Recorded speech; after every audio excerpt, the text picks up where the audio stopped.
Welcome to U.S. Embassy Manila's Ask the Ambassador via Google Hangout on Air. My name is Fo from the press section of the U.S. Embassy Manila, and I will be your host for this web chat.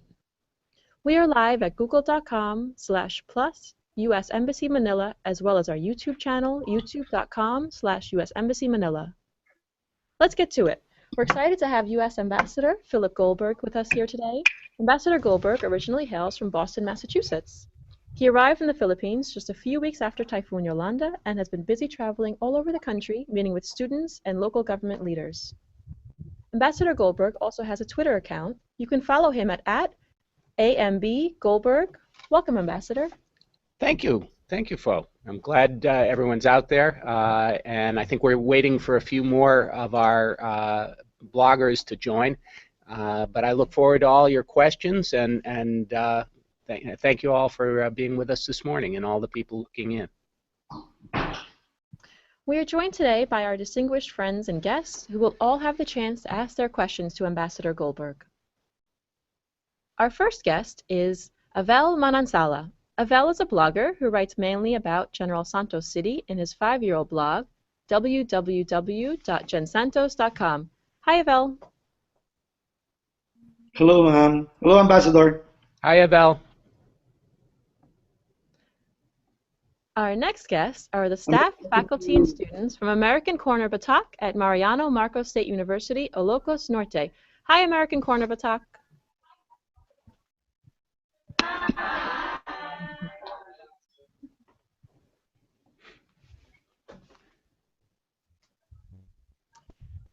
As we wait for our next two final participants to join, we'll just go ahead and talk a little bit about the web chat. These past few days, we also asked our online followers what questions they would ask Ambassador Goldberg if given the chance. We'll also let the ambassador answer a couple of these questions as well. Also joining us on our web chat is everyone online watching the live stream. Good morning, everyone. Let's go ahead and start with our first question. First to ask is Avel. Yes, again, good morning. Ambassador, being from Mindanao myself, um, I have a concern about the island always being always being featured in travel advisories or travel warnings of the U.S. State Department to their citizens. My question basically is, how does the U.S. government form its travel advisories? It's a good question, Adel. We try to be as objective as possible in making our travel warnings for the general public, and that's really what our responsibility is to the public in the United States, the traveling public. And so what we try to do is look as objectively as possible at a particular area, a particular region. We try to be as specific as possible, in the case of Mindanao, to make clear that there are certain areas that are more problematic than others. But sometimes it looks as though the whole is the same. But what we have said is that people ought to take precautions in traveling to Mindanao. We also have something that we call the no double standard rule, which means that if people in the United States government aren't going or traveling to a particular region, we owe it to the American public to tell them that that is the case. And we wouldn't advise somebody to travel there if we aren't traveling ourselves. So that's part of how the decision is made also. We know that this isn't a matter between our two governments. We have very good relations with the government of the Philippines, but is very specific to the traveling public in the United States. It's our responsibility to do so. Okay, thank you, Governor. Well, my next question basically is, Avel, I'm just going to interrupt. We're just going to let American Corner have a chance, and then we'll come back for your next question. okay, no problem. Okay, no problem. Thank you. So our next question is from American Corner Batak. Are you ready for your first question?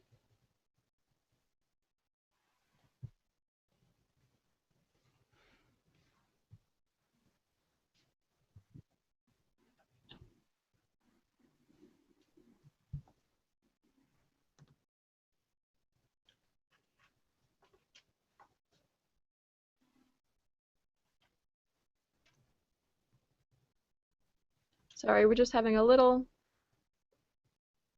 difficulty hearing you. Oh, there. Good We can hear you morning. now.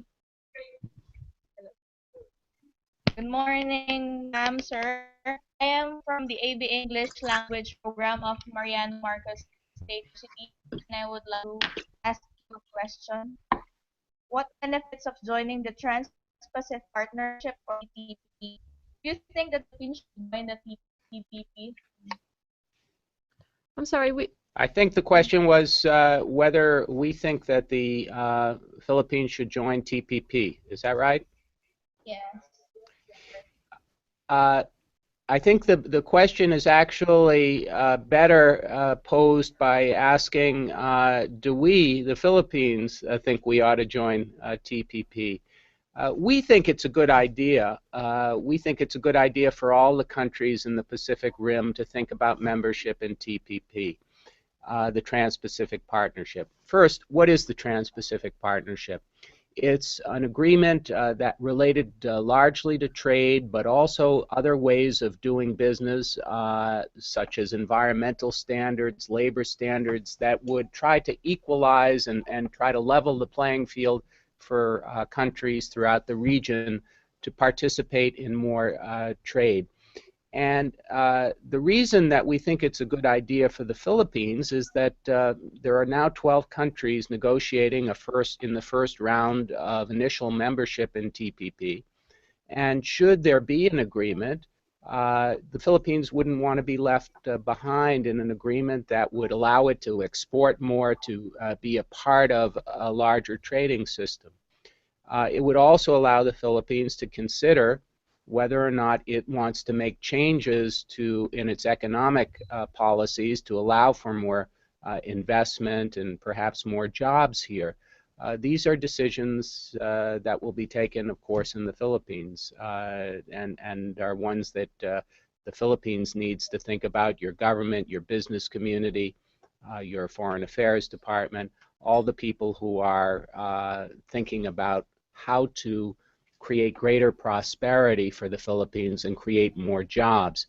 And that's what, in essence, we're talking about. And we think it would be a good idea for the Philippines so it won't be left behind if all the other countries in the region join this agreement. Thank you so much. Great. So now we'll move on and we'll ask one of the questions sent in by our online followers. Malu Mariana from Google Plus asks, considering the discrepancies between the State Department's Trafficking in Person Assessment Report and the stark realities substantiated by numerous human trafficking and human rights cases, how is it possible for the Philippines to be rated on Tier 2? What are your thoughts on these? Well, the way we look at what the Philippines has done is that they have been making improvements, especially under the government of President Aquino, to address trafficking in persons. The way we come to these decisions on what tier a country will be on is based on two things, really. One is the government policies, its emphasis, its attempts to deal with these issues, and number two, if those efforts are being fully implemented and accomplished. And so what has happened in the Philippines is there has been a greater stress on these issues. There has been more money directed to trafficking in persons, both to help victims and to deal with law enforcement issues. So there is a real effort and a real emphasis on trafficking in persons. Is it fully effective? Well, that's why the Philippines is still on Tier 2. But the efforts are being made and the policy emphasis is there. What the United States is doing to try to help the Philippines make even more progress is through our technical assistance, through our USAID programs, through our Justice Department programs, to help the Philippines law enforcement community better deal with these issues, to make sure that the Philippine National Police has the tools and the various policies in place that can help address trafficking in persons. And also to make sure that the law enforcement community and the prosecutorial part of the judicial system have better integration and work together on cases to have a more effective plan against trafficking in persons. I just want to point out in conclusion that the Philippines is really hurt a tremendous amount by trafficking in persons, a lot of which is because of things that are going on elsewhere. People are trafficked to countries under false pretenses because people are looking for jobs, maybe going to a particular place and then are held in virtual servitude. So, or for purposes of prostitution or other things that are just horrendous. And so the Philippines, of course, has a huge interest, as do we and all countries, to try to do something about trafficking in persons. Thank you, Ambassador. Now we'll go back to Avel for your next question. Yes, thank you, ma'am. My next question is with regard to the U.S. being one of the key countries who has been helping the Philippines when disasters hit the country, especially in terms of air transport and humanitarian assistance. Has there been any effort on the part of the United States with regard to disaster preparedness? Yes, we have lots of different cooperative efforts with the Philippines to deal with humanitarian contingencies. In fact, if you look back over time, most of our exercises through Balikatan, other yearly exercises, deal with humanitarian possibilities, contingencies. So we work constantly at the military level, but also at the civilian level to try to prepare for these kinds of storms and disasters. We know at the moment that Mount Mayon in Legazpi is beginning to emit gas. It may actually erupt. And so those are the kinds of contingencies that we plan for and work on together with the Philippines. We're also trying to build even more on that through the Enhanced Defense Cooperation Agreement, which was signed in April. With that going forward, we would also propose that we do more to try to pre-position supplies, to do more exercising with the Philippine Armed Forces to try to prepare for these kinds of eventualities. Lastly, we're trying to help the Philippines as it gets more equipment. You mentioned, Abel, the transport. Yes. And it became apparent during Yolanda that the number of transport planes in the Philippine inventory isn't sufficient for a country of this size and with the number of natural disasters that take place. And so we're looking to help the Philippines receive more transport planes and other equipment so that it can deal more effectively with natural disasters. Thank you very much, sir. Okay, next we're going to go ahead and ask another online question from one of our social media viewers. Marianne Oblefias from Google Plus asks, describe the first Filipino dish that you liked. You know, it's a constant question. I think Filipinos, like many other people, are very fond of their food, and I would say that the first dish that I had, and I liked it very much, was chicken adobo. And so I still have that made every once in a while at the house or when I'm out. But I like other things like lumpiang and other dishes here in the Philippines. So there you have it. That's great. And I try not to eat too much. Next up, we have another question from American Corner Batak.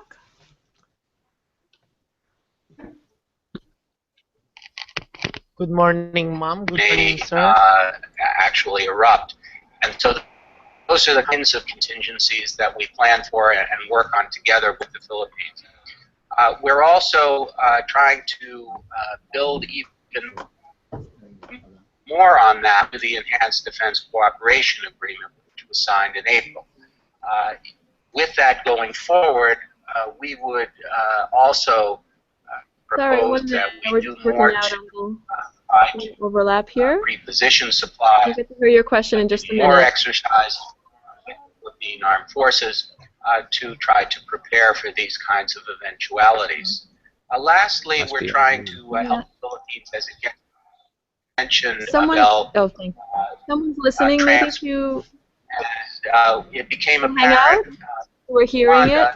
the number of transport planes in the Philippine inventory isn't sufficient for a country of this size. And Irene, can you make sure that you have your computer's speakers on mute? Place. And so we're looking to help the Philippines. Irene, can you just make sure that your speakers are off? Good morning, ma'am. Hi, good morning, Irene. Hi. We have Irene joining us as well. We'll get to you in 1 minute. We're just asking a corner from American Batak, and then we'll come back and we'll introduce you.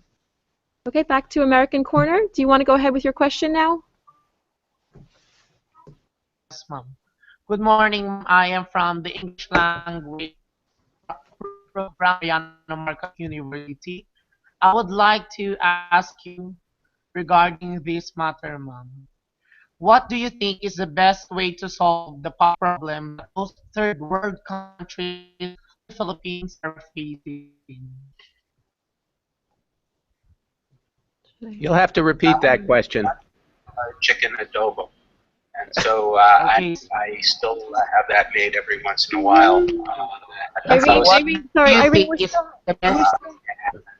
Irene, we're still hearing your speakers. So it's can you kindly just mute your computer? We're hearing the background of the Google chat at the same time. Okay. Okay, can you repeat the question from Batak? What do you think is the way to solve the poverty problem most third world countries like the Philippines are facing, sir? Oh, poverty problems. Well, Yes, sir. I think that there are a lot of challenges that the Philippines and other developing countries face. The first is putting in place the right kinds of programs and policies to try to address poverty alleviation and to be able to create more sustainable and growth that will allow more people to find work and be able to be involved in the economy. And that's not always easy. And so what we're doing and trying to work with the Philippines and with other countries is first to make sure that that piece is in place, that the policy framework is in place, and that the governments are committed to good governance and modernization of their economic programs. We also work with the government on issues related to infrastructure improvement, being able to make sure that roads and the different forms of transport are available for people. Electricity is a big issue here. All of these things require two things. They require some sort of plan to address them, and they also require money. And one of the good news items from the Philippines is that over the last year, growth has been up, and that the Philippines is no longer viewed as one of the countries lagging in terms of economic growth. But in order to be sustainable, we think that certain things can be improved, such as infrastructure, such as the economic programs of the government. And so we're trying to help through something called the Partnership for Growth, the Philippine government as it implements its own plan, because again, this is a Philippine challenge. It's something that we can try to help with, but it's not something that we have a magic wand or necessarily a solution for everything. Thank you for that question. Irene was able to join us. Oh. Hi, Irene. Irene Lacerios is an award-winning blogger. Hi, she's an award-winning blogger from Cagayan de Oro and is more properly known online as Mindanaoan. Hi, Irene. I'm glad you were able to join us. Morning.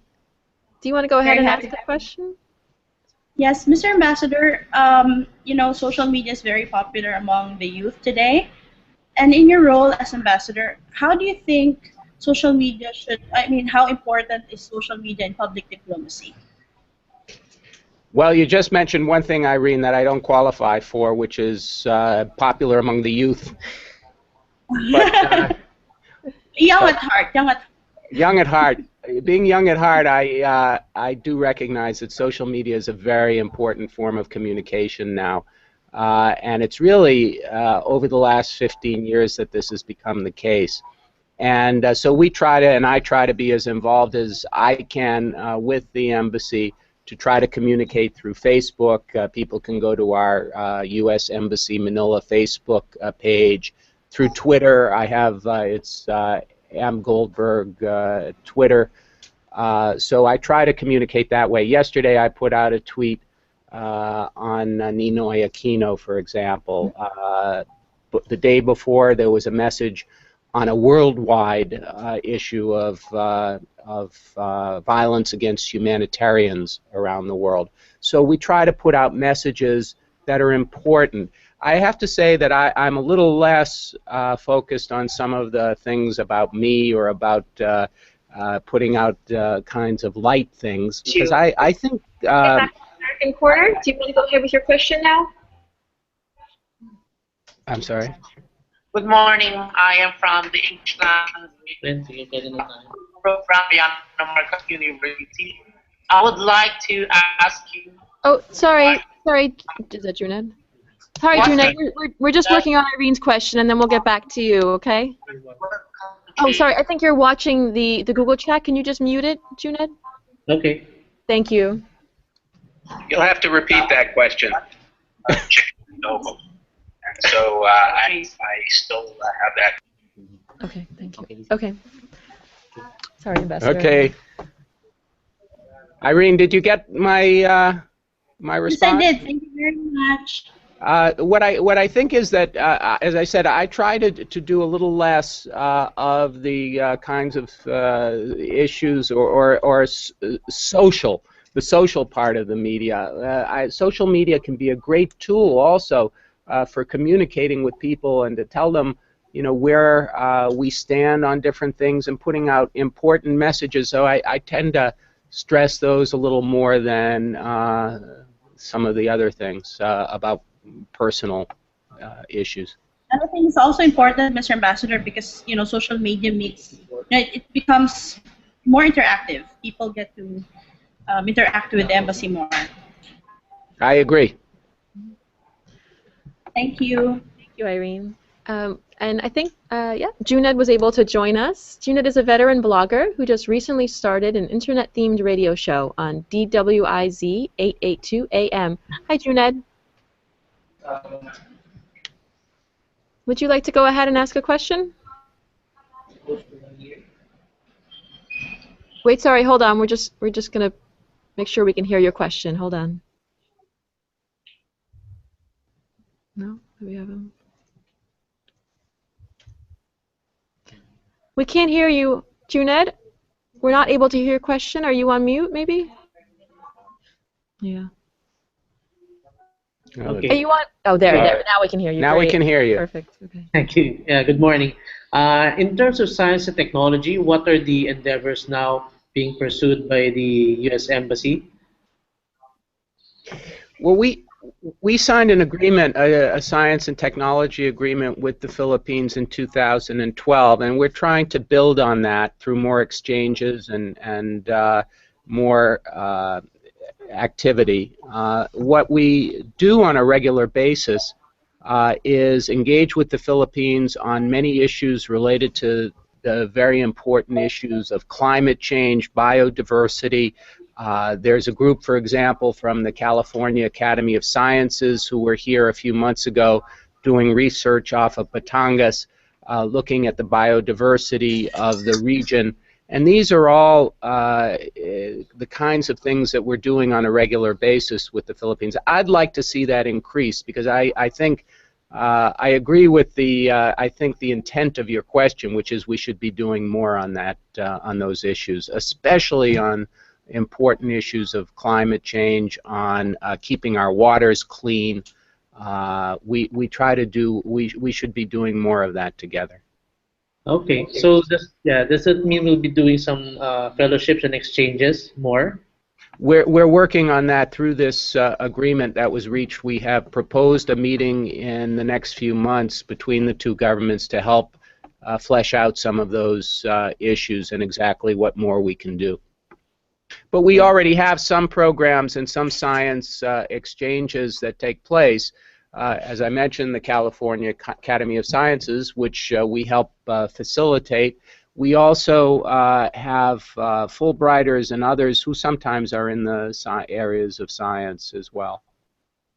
Okay, thanks. Thanks, Jeanette. I also just want to say hi to your co-faculty and students from the Science, Technology, and Society class in UP Diliman that's joining us. Hello, everyone. Hi. Hi. Everyone. I think we'll go on and back to Avel, I think. Avel, it's your turn. It's your turn again. Do you have another question? Oh, you're on mute, maybe? We can't hear you. Okay, I'm okay. Oh, there. Now we can hear you. Great. Okay, thank you. Ambassador, this is a quick and easy question. Do you like boxing? Yes.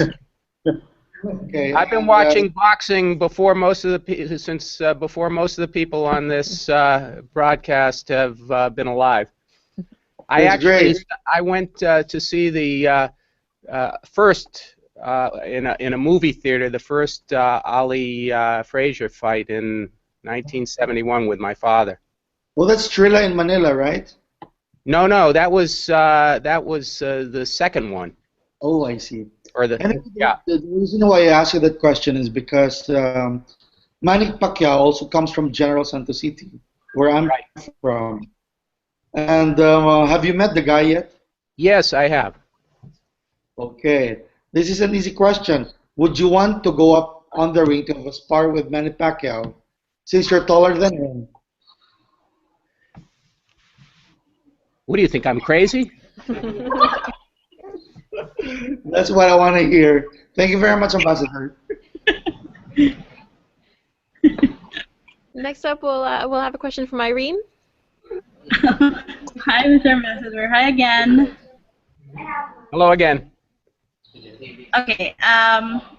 If someone dared you to do the ice bucket challenge to help raise awareness for ALS, are you familiar with that? I am. Will you do it? And who will you nominate? Well, here's the thing. I just got a message from Washington today saying I can't do it. And the reason we can't do it is because we're not allowed as public officials to have something that is directed towards one charity. As worthwhile, as worthy as that charity is. I would urge everybody to give to all charities and the charities of your choice. But as public officials, they don't want us saying you should be contributing to ALS, because if we say that, then muscular dystrophy or cerebral palsy or some other very worthwhile cause will come and say, well, why don't you do it for us too? Oh, okay. Understandable. Also, I don't want all that ice on my head. Good answer. Good answer, definitely. Next, we'll have a question from American Corner Batak.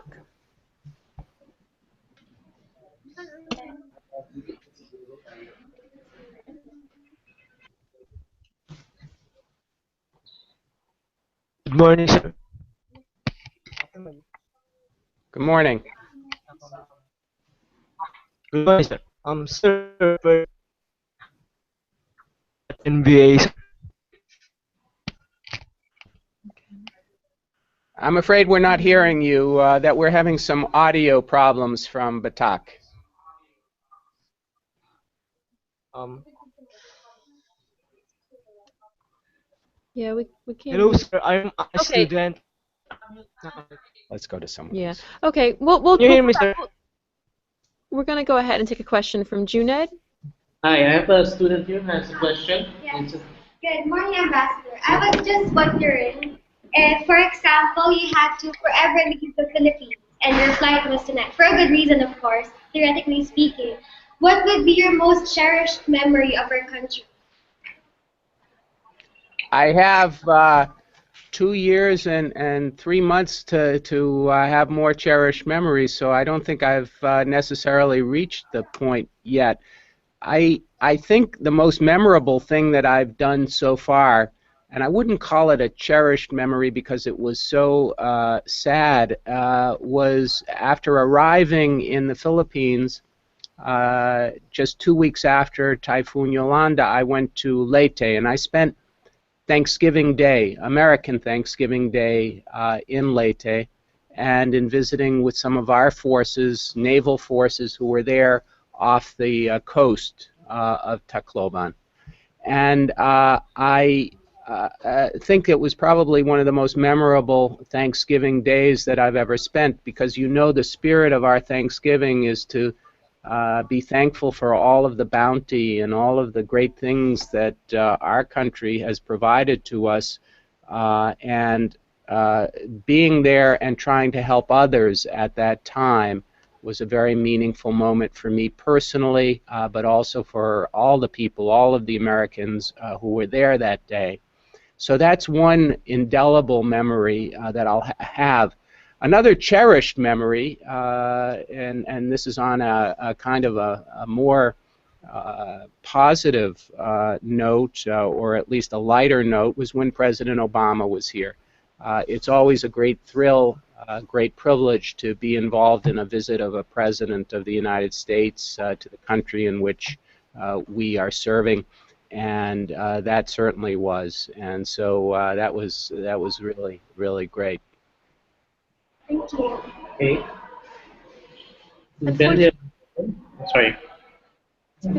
Unfortunately, we've come to the end of Ask the Ambassador. We just want to thank everyone who posted their questions online, and we'd also like to thank all our guests who took the time today to join us for this fantastic event. And thanks to all our participants, Avel, Irene, American Corner Batak, Juned, and of course our UP students. And thanks to all who watched us as well on our Google Plus and YouTube pages. And of course, thank you, Ambassador Goldberg, for joining us live on Google Plus Hangout on air. Thank you, Fo. Thank you. Aside from Google Plus, you can also follow us on Twitter, Facebook, YouTube, and Instagram. Maraming salamat sa inyong lahat. Goodbye, everyone. See you in a few days, Abel. Bye, everybody. Thank you. Bye, Irene.